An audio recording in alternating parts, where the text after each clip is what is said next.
അല്ല, അത് ഞാൻ പറഞ്ഞല്ലോ, നിങ്ങൾ തിരക്ക് പിടിക്കണ്ട. ഞാൻ പറഞ്ഞത് ഒരുപാട് വാർത്തകൾ വരും. CPM-ഉം BJP-കാരോട് ഞാൻ പറഞ്ഞു, ആ കാളെ അയച്ചുവിടല്ലേ, കാളെ കൊടുക്കല്ലേ, അത് പാർട്ടി ഓഫീസിൻ്റെ മുറ്റത്ത് കെട്ടണം എന്ന് പറഞ്ഞു. ഇപ്പോൾ ആവശ്യം വന്നല്ലോ, ഒരാവശ്യം വന്നല്ലോ കാളയെ കൊണ്ട്, ഒരാവശ്യം വന്നില്ലേ ഇപ്പോൾ കാളയെ കൊണ്ട്? അല്ല, കാള ഇനി ആവശ്യം വരും. കാളയായിട്ട് ഇറങ്ങിയപ്പോ ആ കാളയെ ആവശ്യം വരിക. കാള എങ്ങോട്ടാണ് കൊണ്ടുപോകേണ്ടത് എന്ന് വിചാരിച്ചാൽ മതി.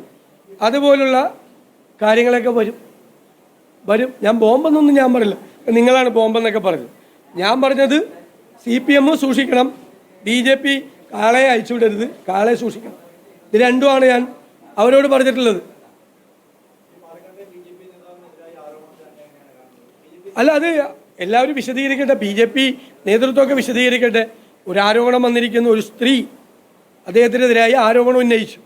പക്ഷെ ആ സ്ത്രീ ആരാണ് എന്ന ഐഡൻറ്റിറ്റി വെളിപ്പെടുത്തുന്ന തരത്തിലാണ് അദ്ദേഹം മറുപടി പറഞ്ഞത്. അത് ശരിയാണോ എന്ന് അദ്ദേഹം പരിശോധിക്കട്ടെ. BJP നേതൃത്വം പറയട്ടെ, ഒരു സ്ത്രീയുടെ പരാതിയിൽ മേൽ എന്താ അവർ ചെയ്യാൻ പോകുന്നെന്ന് പറയട്ടെ.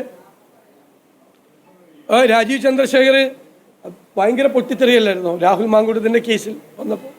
അപ്പം അദ്ദേഹം എന്താണ് നടപടി എടുക്കുന്നതെന്ന് നോക്കട്ടെ, കാണാമല്ലോ നമുക്ക്.